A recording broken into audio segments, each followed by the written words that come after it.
सबसे पहले महेंद्र शुक्ला जी, चूंकि आप नगर अध्यक्ष भी हैं और राजनीतिक दृष्टिकोण से अगर देखा और समझा जाए तो जनता के बीच आपकी पार्टी की आपकी पकड़ आप कितनी मजबूत मानते हैं और इसके पीछे का कारण आपको क्या लगता है?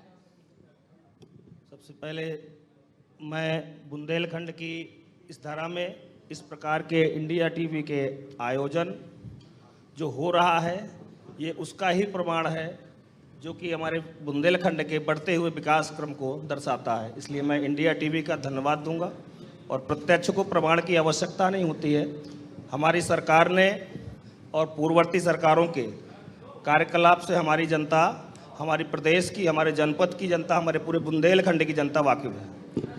बिल्कुल सर, क्योंकि इंडिया न्यूज़ का ये जो मंच है बुंदेलखंड, हमीरपुर और जालौन, यहाँ पर खास तौर पर हम जनता से जुड़े तमाम मुद्दे उठा रहे हैं और जिन पे हमारा मुख्य फोकस है उनकी मूलभूत सुविधाओं को लेकर।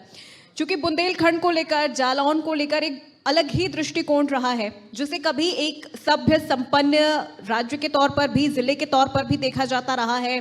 खास तौर पर पानी की अगर हम बात करें, और जैसा कि अभी मेरा आपसे सवाल भी था कि जनता के बीच आपकी पार्टी की वो पकड़ आप कितनी मजबूत मानते हैं और इसके पीछे का आपको कारण क्या लगता है?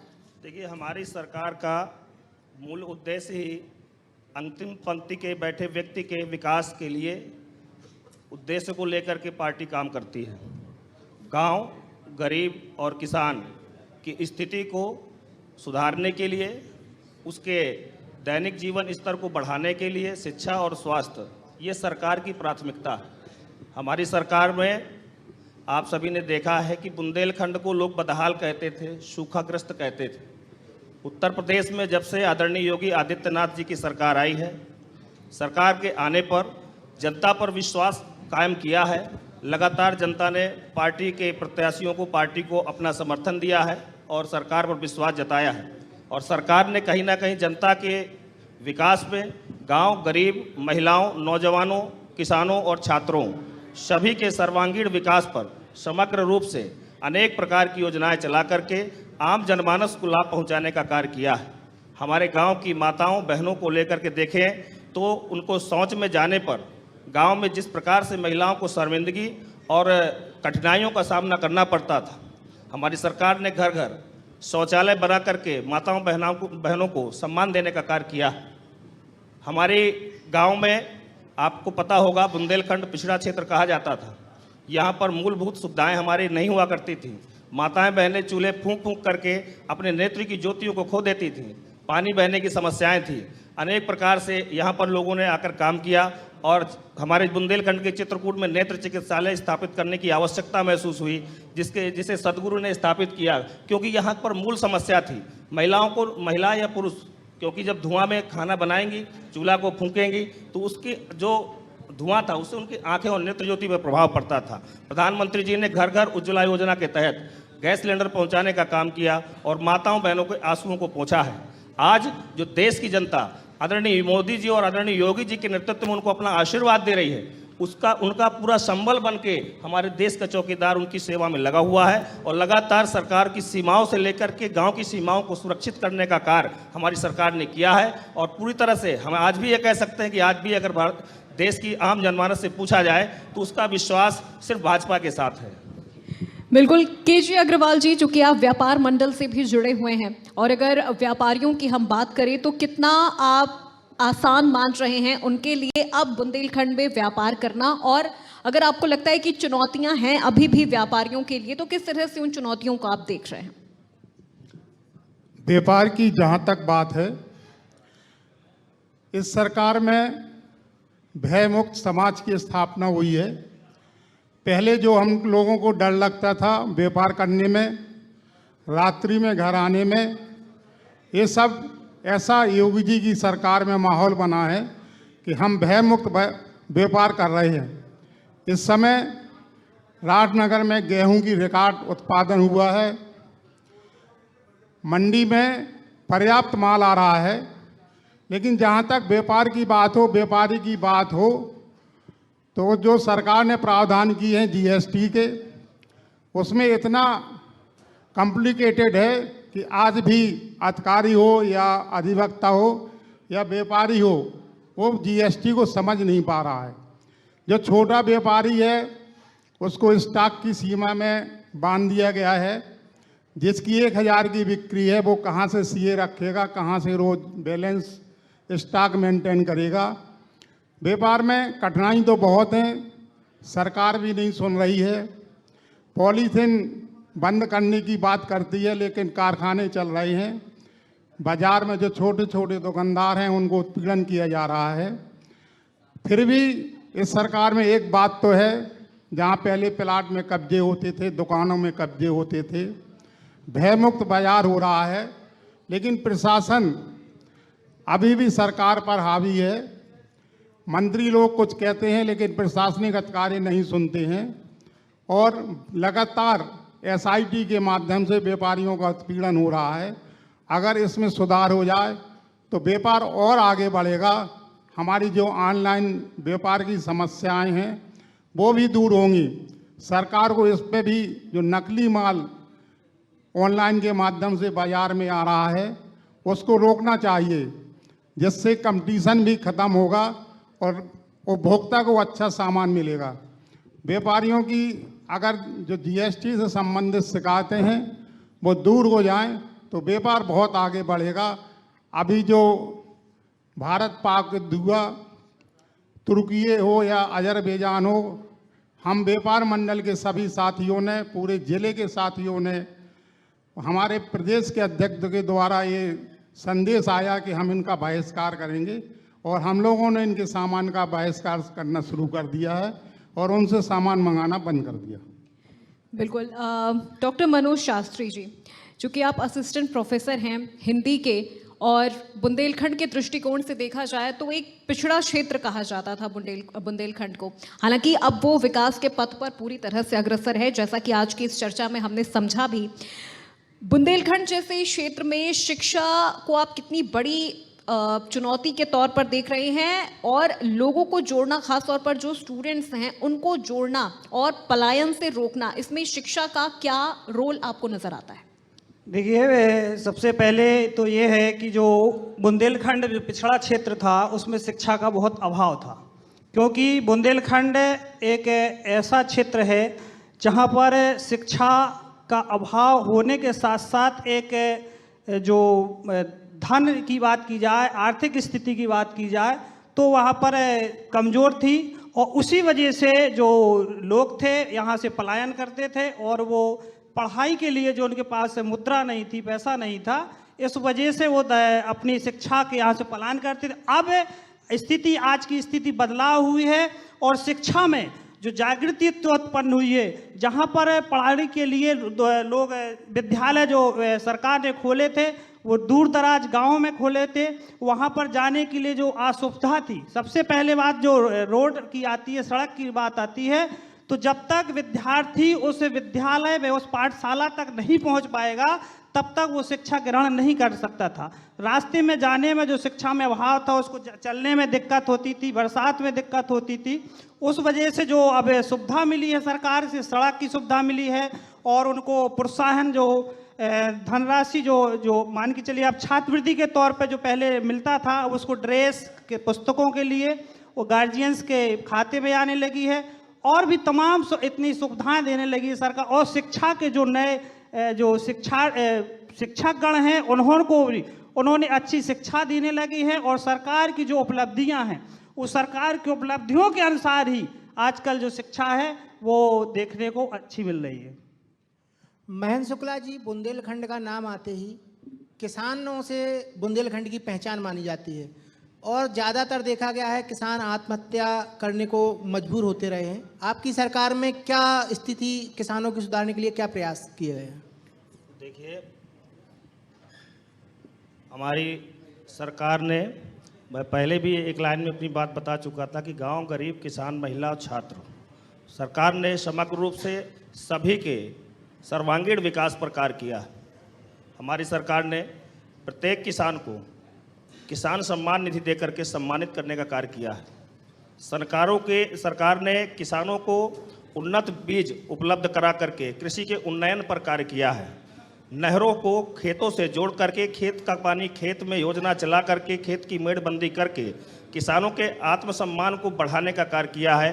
पहले किसान आप बता रहे हैं आत्महत्याएं करता था, निश्चित मानता हूं पूर्ववर्ती सरकारों में आए दिन समाचार पत्रों में हम लोग पढ़ते थे कि किसान आत्महत्या कर रहा है, लेकिन जब से उत्तर प्रदेश में आदरणीय योगी आदित्यनाथ जी के नेतृत्व में भारतीय जनता पार्टी की सरकार बनी है, हमारे जनपद में किसानों की आत्महत्या पर प्रतिशत पर गिरावट आई है। अब हमें वो उस प्रकार से जैसे समाचार पहले मिलते थे अब नहीं मिलते हैं। निश्चित रूप से जिले में किसानों के सर्वांगीण विकास पर सरकार ने कार्य किया है और किसानों की आर्थिक स्थिति, सामाजिक स्थिति उन्नयन हुई है और कहीं ना कहीं किसान आत्मनिर्भरता की ओर बढ़ रहा है। महन जी, एक और बड़ी समस्या रहती है, हमीरपुर ग्रामीण इलाके हैं, परिवहन को लेकर। जो ग्रामीण इलाके के लोग होते हैं उनको जाने के लिए परिवहन में गांव घर जाने के लिए काफ़ी दिक्कत होती है। इसमें आपके द्वारा, आपकी सरकार के द्वारा क्या इंतजाम? देखिए, हमारे सरकार में सड़कों के विषय में तो कोई प्रश्न उठा ही नहीं सकता है। अभी इस कार्यक्रम में जब से प्रारंभ हुआ मैं बैठकर सुन रहा था, प्रत्येक सत्र में सड़क पर तो कोई प्रश्न नहीं उठा। सड़कों की ये व्यवस्था थी कि हम लोगों ने देखा है, हमारे जनपद का पड़ोसी जनपद महोबा, हम राट से महोबा जाते थे, पनवाड़ी की दूरी 18 किलोमीटर की होती थी। उस 18 किलोमीटर की दूरी में को तय करने में 3 घंटे, 2.5 घंटे, 3 घंटे का समय लगता था। कई बार हमने सुना था कि चूँकि चिकित्सा के लिए सभी को राट से झांसी ही जाना पड़ता था और राट से झांसी जाते समय कई बार महिलाओं की डिलीवरी भी उस रास्ते में हो चुकी थी, क्योंकि उस रास्ते में रास्ता ना हो करके गड्ढे थे। यहाँ पर मेरे साथी और भी लोग बैठे हैं, उन सबको स्थितियों का सामना, उस स्थितियों से वाकिफ है। हमने राट से अपने जनपद मुख्यालय की दूरी 85 किलोमीटर है। उस 85 किलोमीटर की दूरी को हम लोग तय करने के लिए 3, साढ़े 3 घंटे, 4 घंटे तक हमें उत्तर प्रदेश परिवहन की बसों से लगते थे। लेकिन आज हमारे राट से हमीरपुर मुख्यालय की दूरी हम 1 घंटे के अंदर समय में तय करते हैं। हम राट से पनवाड़ी की दूरी महज 15 से 16 मिनट में तय करते हैं। उसके साथ साथ हमारे नगर से जो दूर दराज के गांव थे, उन गांवों के संपर्क मार्गों की स्थिति प्रधानमंत्री संपर्क मार्ग योजना के अंतर्गत हमारी सरकार ने प्रत्येक गांव को नगरों से जोड़ने का कार्य किया है, प्रत्येक नगरों को महानगरों से जोड़ने का कार्य किया है और महानगरों प्रत्येक खंड को हमारे दिल्ली केंद्र की राजधानी से जोड़ने का काम किया है। बुंदेलखंड एक्सप्रेस वे अपने परिवहन के विकास के क्रम को स्पष्ट रूप से दर्शाता है। उत्तर प्रदेश में अनेक प्रकार के एक्सप्रेस वे बना करके सरकार ने उत्तर प्रदेश को सर्वोत्तम प्रदेश बनाने की ओर अग्रसर है और ये हम सब लोग इसके साक्षी हैं। सरकार की अनेक प्रकार की उपलब्धियां सड़क और परिवहन को लेकर के हम लोग कोई प्रश्न नहीं उठा सकते हैं। सरकार के समय पर आप देखिए, हमारे यहाँ सबसे बड़ी समस्या किसानों में, आपने कहा था एक किसानों की बड़ी समस्या थी कि किसानों में, हमारे यहाँ सब्जी किसान थे, सब्जी किसानों को सरकार ने उनकी दशा को ध्यान दिया, मांगे उठ रही थी लगातार लंबे समय से। हमारे मुख्यमंत्री आदरणीय योगी आदित्यनाथ जी ने हमारे नगर की, छोटे से राठ नगर की समस्या को देखा और उन्होंने अपनी निधि से नवीन सब्जी और फल मंडी बनाने का कार्य किया है। 4 वर्ष पहले आदरणीय मुख्यमंत्री कल्याण निधि से वो सब्जी मंडी बनी हुई है और हमारे किसान भाइयों के लिए समर्पित है। हाँ, जो कि कुछ समय जल्द शीघ्र ही हमारे लोगों के लिए उपलब्ध होगी, उसकी व्यवस्था भी लगभग पूर्ण हो चुकी है।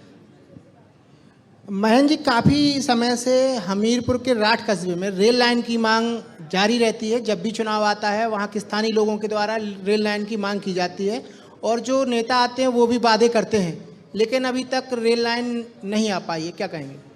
देखिए, आप देखेंगे कि पूर्ववर्ती सरकारों में जो रेलवे की सुविधा थी, जो रेल मार्ग थे, अब हमारी केंद्र की सरकार जब से आई है उसने हजारों किलोमीटर रेल मार्ग बिछाने का कार्य किया है। जनता की मांग है, जनता की मांग पर हमारी सरकार ने संज्ञान भी लिया है। हमारे सांसद कुंवर पुष्पेंद्र चंदेल जी के अथक प्रयासों से उस योजना पर भी विचार करके सदन ने उसमें संस्तुति दी है। उसमें सर्वे का कार्य भी पूर्ण हो चुका है, आवंटन की प्रक्रिया चल रही है। शीघ्र ही हमारा राठनगर भी रेलवे लाइन से जुड़ करके अपने विकास की गति को प्राप्त करेगा। चलिए, केजी अग्रवाल जी से पूछ लेते हैं। केजी अग्रवाल जी, अध्यक्ष जी ने काफ़ी उपलब्धियां बताई सरकार की, क्या लगता है आपको व्यापार में और किस प्रकार से लाभ हो सकता है? व्यापार में सरकार ने सड़कों का जाल बिछाया है। रेलवे लाइन की बात तो मैं नहीं करूंगा कि कब बनेगी। बुंदेलखंड एक्सप्रेस वे से मैं दिल्ली 5 घंटे में व्यापारी पहुंच सकता है, आगरा 3 घंटे में। राठ से हमीरपुर की दूरी मात्र 1 घंटा की रह गई। राठ से झांसी की दूरी मात्र 2 घंटे की है और चित्रकूट 1.5 घंटे की। तो सड़कों का जो जाल बिछाया है इस सरकार ने वो अद्वितीय है। व्यापार के लिए हमें पर्याप्त सड़कें हैं, व्यापार हमारा बढ़ रहा है, व्यापारी भयमुक्त है, व्यापार में कोई अड़चन नहीं है इस सरकार में। सिर्फ शासन प्रक्रिया जो है, अधिकारियों ने जो जाल बिछाया हुआ है, अगर उससे सरकार व्यापारियों को निकालेगी तो निश्चित ही उत्तर प्रदेश में उत्तम प्रदेश बनेगा। आंकड़ों में तो प्रदेश पहला बन रहा है। अभी आपने देखा होगा पिछले महीने हमीरपुर नंबर 1 पर था, अब 6 नंबर पर आ गया। सिर्फ आंकड़ों का खेल हो रहा है। यदि वास्तव में धरातल पर कार्य होगा, जो सरकार चाहती है वो अधिकारी काम करेंगे तो निश्चित व्यापारियों को फायदा होगा और व्यापार भी बढ़ेगा। डॉक्टर मनोज शास्त्री जी, राठ में स्वामी ब्रह्मानंद महाविद्यालय है, काफ़ी समय से उसको विश्वविद्यालय बनाने की भी मांग की जा रही है, आपका क्या कहना है? देखिए धनंजय जी, मैं आपको बता दूं कि स्वामी ब्रह्मानंद महाविद्यालय है वो देश का लगभग मेरी जानकारी में तीसरा महाविद्यालय है जिसके पास खेती के लिए, कृषि के लिए सबसे ज़्यादा ज़मीन है। देश का तीसरा महाविद्यालय और प्रदेश का प्रथम महाविद्यालय है कृषि के क्षेत्र में, जिसके पास कई हजारों बीघा ज़मीन उपलब्ध है। और वहाँ पर सुसज्जित प्रयोगशाला जो लैब हैं, वो अनुसंधान केंद्र भी हैं। वहाँ पर बीजों के जो नए किस्म के, उन्नत किस्म के बीज किसानों को उपलब्ध कराए जाते हैं। और उसको साथ साथ ये भी देखा जाता है कि जो कृषि से क्षेत्र जुड़े हुए जो विद्यार्थी हैं वो प्रदेश से नहीं बल्कि आपके जम्मू कश्मीर से, कर्नाटक से, उड़ीसा से भी यहाँ पर पढ़ने के लिए आते हैं। और इसी दृष्टि को देखते हुए कृषि महाविद्यालय को विश्वविद्यालय बनाने के लिए माननीय मुख्यमंत्री जी ने भी घोषणा की है। और इसके लिए प्रबंध समिति जो है वो सरकार से तालमेल करते हुए उन्होंने ज़मीन भी आवंटित कर दी गई है और उसकी कार्रवाई चल रही है, जिसमें हमारे क्षेत्र के कृषकों को और विद्यार्थियों को, इससे पूरे देश के विद्यार्थियों को, क्षेत्र के नहीं ना, प्रदेश के पूरे देश के विद्यार्थियों को कृषि से संबंधित जितनी भी समस्याएं हैं, बीज से लेके खाद से लेके, बहुत जल्दी इसकी सुनिश्चित व्यवस्था हो जाएगी। बिल्कुल। महेंद्र जी, आपसे सवाल है, राठ कस्बे में जो बिजली की अनियमित आपूर्ति है और जो बिजली का जो तारों का एक जंजाल है, उस पर आप क्या कहेंगे? उन चीज़ों को कब तक खत्म किया जाएगा? देखिए, सरकार जब से आई है लगातार बिजली, पानी और सड़क, जो व्यक्ति की मूलभूत ज़रूरत है उसको ध्यान में रख करके काम कर रही है। पहले की सरकारों में हमारी जनता को खूब पता है कि अधिकतम नगरों में 8 घंटे से 10 घंटे विद्युत की आपूर्ति हुआ करती थी। आज हमारी सरकार ने उस समय अंतराल को बढ़ा करके 18 से 19 घंटे, 20 घंटे तक विद्युत आपूर्ति देने की व्यवस्था कर रखी है।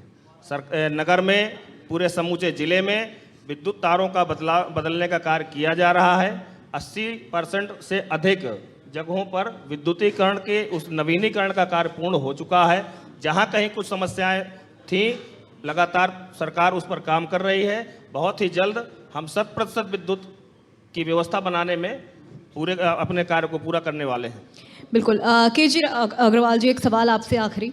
बेरोजगार जो युवाओं के लिए क्या किसी तरह का कोई रोजगार मेला या प्रशिक्षण के तौर पर कोई तैयारी है आपकी आगे फ्यूचर में, या इस तरह की चीज़ें की जा रही हैं?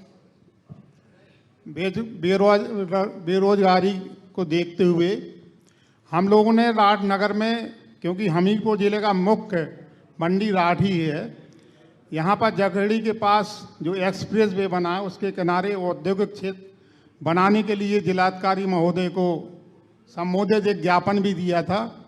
वहाँ का सर्वे भी उन्होंने उद्योग विभाग द्वारा कराया गया है। हम लोग मटर के प्लांट लगा रहे हैं, शॉर्टेज प्लांट लगा रहे हैं, जिसमें लोगों को रोजगार भी मिलेगा और हमारा भी व्यापार भी बढ़ेगा। इसके अतिरिक्त हम व्यापारी लोग, जहाँ राठ में पढ़ाई की दिक्कत थी, लोग बाहर बच्चों को भेजते थे, CBSE बोर्ड से संबंधित विद्यालय बनाए हैं और बहुत अच्छे विद्यालय बनाए हैं। अभी जो रिजल्ट आया 96% रिजल्ट आया, हमीरपुर जिले में राठ ने टॉप किया है। और अच्छे विद्यालयों की भी हम लोग स्थापना कर रहे हैं, जिससे हमारे जो बच्चे पढ़ के निकल रहे हैं उनको नौकरी भी मिल रही है और उनको आगे बढ़ने का मौका भी मिल रहा है। भविष्य में हम जो बी फार्मा एम फार्मा से संबंधित भी विद्यालय बनाने के लिए व्यापारी लगा हुआ है। यदि जमीन उपलब्ध हुई तो नए उद्योग लगाएंगे जिससे हमारे हमीरपुर जिले के लोगों का पलायन न हो सके। बिल्कुल मनोज जी, एक आखिरी सवाल आपसे, चूंकि क्षेत्रीय भाषा को लेकर भी अक्सर विवाद भी होता रहा है और कई बार इसकी मांग भी होती रही है, तो क्षेत्रीय भाषा और जो स्थानीय इतिहास है उन चीज़ों को पाठ्यक्रम में किस तरह से शामिल किया जा सकता है, या अगर किया जा रहा है तो फिर किस तरह से आप देख रहे हैं? देखिए, मैं आपको बता दूं कि बुंदेलखंड जो क्षेत्र है, बुंदेलखंड की एक भाषा है बुंदेली, उसकी पकड़ पूरे देश में है। और बुंदेलखंड का जो साहित्य है वो आप आला खंड से देख सकते हैं, जहाँ पर आला उदल का गान है वो बुंदेली भाषा में है। और बहुत से कवि, हमारे राष्ट्र कवि मैथिली शरण गुप्त भी हुए हैं। तमाम कवियों ने, और बुंदेलखंड की जो वीर गाथा शौर्य है महाभारत काल से भी आपको देखने के मिलेगी। जो राजा विराट थे महाभारत काल में, उनकी नगरी राठ है, राजा विराट की नगरी राठ है, वहाँ पर भी अभी आपको उनका साहित्य देखने को मिलेगा। उनका जो भगवान शिव का मंदिर है वो चौपड़ेश्वर मंदिर के नाम से अभी भी प्रसिद्ध है, बहुत भव्य मंदिर है, राजा विराट की नगरी से संचालित है। और तमाम प्रकार की उसकी जो गाथाएं हैं, वीर गाथाओं के काल से देखते हुए जितना भी साहित्य है, बुंदेलखंड की भाषा को उस पाठ्यक्रम में शामिल करना चाहिए। ये बहुत एक अपने क्षेत्र के लिए और देश के लिए गौरव की बात होगी। बिल्कुल, बहुत शुक्रिया हमारे तीनों मेहमानों का कि आपने मंच साझा किया और अपना कीमती वक्त आपने हमें दिया। बहुत शुक्रिया महेंद्र जी, केजी अग्रवाल जी और डॉक्टर मनोज शास्त्री जी।